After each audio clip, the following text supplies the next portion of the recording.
जितने बच्चे क्लास 10 में पढ़ते हैं और 2025 की बोर्ड परीक्षा देने वाले हैं, तो आज के इस वीडियो में आप लोगों को महत्वपूर्ण पद्यांश बताऊंगा। देखिए बच्चों, यहाँ पर सभी महत्वपूर्ण पद्यांश आ चुके हैं जो कि बोर्ड परीक्षा में ही आएगा। उसके साथ साथ मैं इसका सोल्यूशन भी दिखाने वाला हूँ। जितने भी महत्वपूर्ण पद्यांश रहेंगे उनका मैं सोल्यूशन बताऊंगा और बोर्ड पेपर में 100% ही आएगा। जितने भी बच्चे 24 फरवरी को पेपर देने वाले हैं उनके लिए वीडियो रामबाण होने वाला है। एक एक पद्यांश का सॉल्यूशन के साथ एक एक क्वेश्चन का आंसर बताऊंगा जो कि बोर्ड परीक्षा में 100% आएगा। 100% आएगा। अगर आप पढ़कर जाते हैं तो 100% ही आएगा, और अगर आप पढ़कर नहीं जाते हैं तो बोलेंगे सर क्या बात था, वही आया जो आपने बताया। तो इसीलिए बोल रहा हूँ फिर बच्चों, आप लोग वीडियो को स्किप बिल्कुल मत करिएगा। जितना भी मैं पद्यांश बताऊंगा एक एक पद्यांश को पढ़कर जाइएगा। तो सबसे पहला पद्यांश है कि चरण कमल बंदो हरिराई, जाकी कृपा पंगु गिरी लंघे, अंधे को सब कुछ दर्शाई, बहिरे सुने गूंग पुनि बोले, रंग चले सिर छत्र धराई, सूरदास स्वामी करुणा में बार बार बंदोती ही पाई। तो पहला क्वेश्चन दिया है कि प्रस्तुत पद्यांश का संदर्भ लिखिए तथा हिंदी अनुवाद कीजिए। दूसरा प्रश्न पूछा, ये पहले बच्चों आप समझिए, 2-2 नंबर का पूछता है बोर्ड एग्जाम में। 2-2 नंबर का एक क्वेश्चन 2 नंबर का रहता है, एक पद्यांश 6 नंबर का पूछा, इसलिए 3 क्वेश्चन रहते हैं। और तीसरा क्वेश्चन पूछा है कि चरण शब्दों के तत्सम रूप बताइए। चरण शब्दों के तत्सम रूप। तो पहला क्या पूछा, संदर्भ। संदर्भ लिखेंगे। अगर प्यारे बच्चों आपको संदर्भ लिखना नहीं आता तो उसका भी मैंने एक अलग से वीडियो बनाया है कि दुनिया का कोई भी संदर्भ हो। जी प्यारे बच्चों, दुनिया का कोई भी संदर्भ हो आप उसको 1 मिनट में कैसे लिख सकते हैं। तो यहाँ पर इसका संदर्भ हो जाएगा, यह पद्य श्री सूरदास जी द्वारा रचित सूर सागर नामक ग्रंथ से हमारी पाठ्य पुस्तक हिंदी के काव्य खंड में संकलित पद्य शीर्षक से लिया गया है। यह आपका संदर्भ हो जाएगा। ऐसे लिख देंगे तो आपको यहाँ पर 2 नंबर मिल जाएंगे। ये रहा आपका पहला पद्यांश। चलिए देखते हैं और देखते हैं आगे क्वेश्चन। देखिए इसमें क्या पूछा था प्यारे बच्चों, इसमें एक क्वेश्चन पूछा था। दूसरा क्या पूछा, सूरदास स्वामी में कौन सा अलंकार है तथा इसका अनुवाद लिखिए। तो यहाँ पे देखिए इसका अनुवाद लिखेंगे। तो अनुवाद लिखेंगे, भक्त शिरोमणि सूरदास श्री कृष्ण के कमल रूपी चरणों की वंदना करते हुए कहते हैं कि इन चरणों का प्रभाव बहुत व्यापक है। इनकी कृपा हो जाने पर लंगड़ा व्यक्ति भी पर्वतों को लांग लेता है और अंधे को सब कुछ दिखाई देने लगता है। इन चरणों के अनोखे प्रभाव के कारण बहरा व्यक्ति सुनने लगता है और गूंगा पुनः बोलने लगता है। किसी दरिद्र व्यक्ति पर श्री कृष्ण के चरणों की कृपा हो जाने पर वह राजा बनकर अपने सिर पर राज छत्र धारण कर लेता है। सूरदास जी कहते हैं कि ऐसे दयालु प्रभु श्री कृष्ण के चरणों में बार बार वंदना करते हैं। अगला क्वेश्चन क्या पूछा, सूरदास स्वामी में कौन सा अलंकार है। तो यहाँ पे देखिए सूरदास स्वामी में कौन सा अलंकार है, अनुप्रास अलंकार है। कौन सा अलंकार है, अनुप्रास अलंकार है। अगला है चरण शब्दों के तत्सम रूप बताइए। चरण शब्दों के तत्सम रूप। तो चरण शब्दों का जो तत्सम रूप होता है वो चरण होता है। क्या होता है, चरण होता है। ये था आपका पहला पद्यांश। दूसरे पद्यांश की ओर देख लेते हैं। दूसरा यहाँ पर पूछा है कि ऊधो मन ना भय 10-20, एक हुतो सो गयो श्याम संग को और आधे ईस, इंद्री शिथिल भई केसो बिन, ज्यों देही बिन शीस, आशा लगी रहित तन श्वासा, जी वही कोटि बरिस, तुम सो सखा श्याम सुंदर के, सकल जोग के ईश, सूर हमारे नंद नंदन, बिनु और नहीं जगदीश। पहला संदर्भ पूछेगा तो यह पद्य श्री सूरदास द्वारा रचित सूर सागर नामक ग्रंथ से हमारी पाठ्य पुस्तक हिंदी के काव्य खंड में संकलित पद्य शीर्षक से लिया गया है।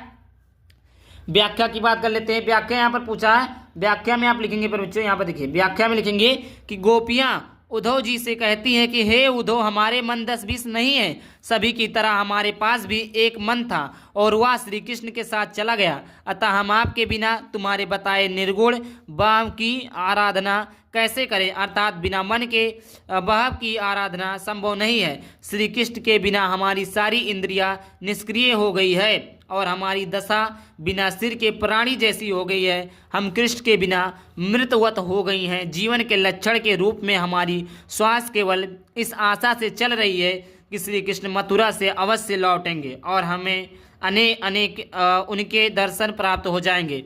श्री कृष्ण के लौटने की आशा के सहारे तो हम करोड़ों वर्षों तक जीवित रह लेंगी। गोपियाँ उद्धव से कहती हैं कि हे उद्धव, तुम तो कृष्ण के अभिन्न मित्र हो, और अभिन्न मित्र का मतलब गहरे मित्र हो, और संपूर्ण योग विद्या तथा मिलन के उपायों के ज्ञाता हो। यदि तुम चाहो तो हमारा योग अवश्य करा सकते हो। सूरदास जी कहते हैं कि गोपियाँ उद्धव से कह रही हैं कि तुम्हें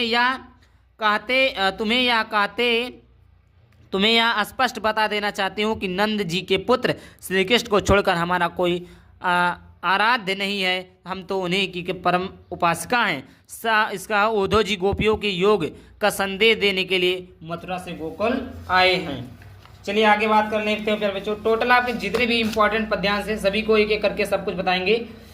अगला है, निर्गुण कौन देश की को बासी, मधुकर कहीं समुझाई, सो दे बुझत साचन हासी को हैं। जनक कौन है, जननी कौन, नारी को दासी, कैसे बरन भेष है, कैसो किही रस में अभिलाषी।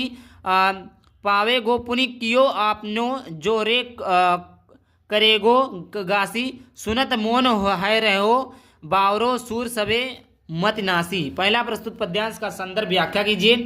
दूसरा प्रस्तुत पद्यांश से क्या चित्रण हुआ। तीसरा, 101 साच शब्दों का शाब्दिक अर्थ लिखिए।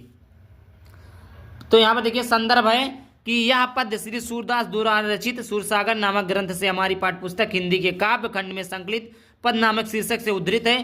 प्रसंग आप लिखेंगे, इस पद में सूरदास जी ने गोपियों के माध्यम से निर्गुण ब्रह्म की उपासना का खंडन तथा सगुण कृष्ण की भक्ति मंडन किया है। व्याख्या लिखेंगे कि गोपियां भ्रमर की अन्योक्ति से उद्धव को संबोधित करती हुई पूछती हैं कि हे उद्धव, तुम यह बताओ तुम्हारा वह निर्गुण ब्रह्म किस देश का रहने वाला है। हम तुमको शपथ दिलाकर सच सच पूछ रही हैं, कोई हंसी नहीं कर रही हैं। और तुम यह बताओ कि उस निर्गुण का पिता कौन है, उस माता का क्या नाम है, उसकी पत्नी और दासियां कौन है, उस निर्गुण ब्रह्म का रंग कैसा है, उसकी वेशभूषा कैसी है और उसकी किस रूप से रुचि है। गोपियां उद्धव से चेतावनी देती हुई कहती हैं कि हमें सभी बातों का ठीक ठीक उत्तर देना। यदि सही बात बताने में जरा भी हल कपट करोगे तो अपने किए का फल अवश्य पाओगे। सूरदास जी कहते हैं कि गोपियों के ऐसे प्रश्नों को सुनकर ज्ञानी उद्धव ठगे से रह गए और उनका सारा ज्ञान गर्भ अनपद गोपियों के सामने नष्ट हो गया। तीसरा, प्रस्तुत पद में कवि की कल्पना शक्ति और स्त्रियों को अन्योक्ति में व्यंग करने की स्वाभाविक प्रवृत्ति का बड़ा ही मानव वैज्ञानिक चित्रण हुआ। तीसरा, स्नेह शब्द का अर्थ है सौगंध एवं साच शब्द का अर्थ है सत्य। ये आपका समाप्त। अगला देखते हैं, अगला पद्यांश है। यहाँ पर देखिए सबके सब इंपॉर्टेंट पद्यांश है, सब के सब।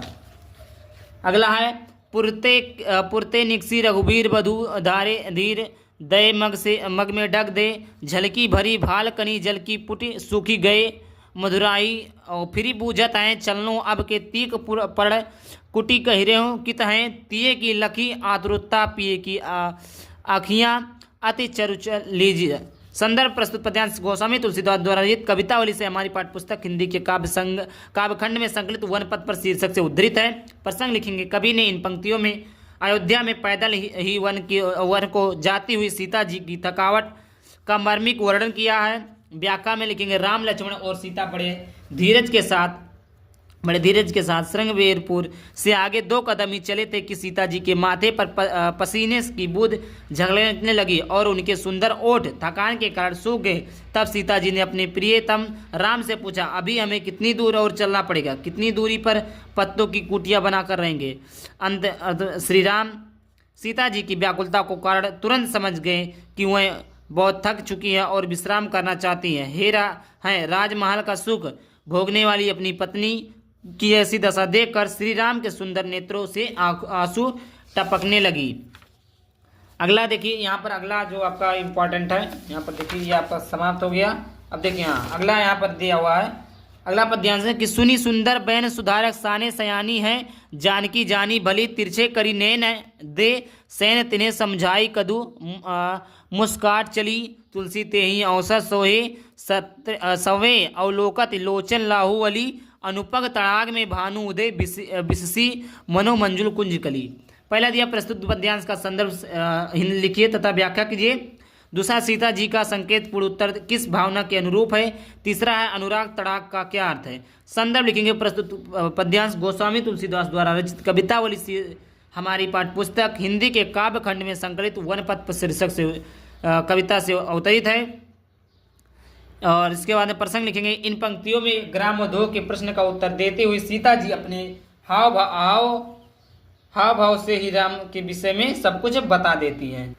और एक पद्यांश ये आपका, इसको भी आप लोग देख लीजिएगा वरना टाइम ज़्यादा हो जाएगा क्योंकि आपके पास समय कम है और कम समय में ज़्यादा पढ़ना। तो ये आपका संदर्भ 3 क्वेश्चन पूछा, संदर्भ प्रसंग और इसके बाद में ये चीज़ें, इसको भी आप लोग तैयार कर लीजिएगा। ठीक, ये मैं दिखा देता हूँ, आप लोग तैयार कर लीजिएगा, स्क्रीनशॉट ले लीजिएगा अच्छे से।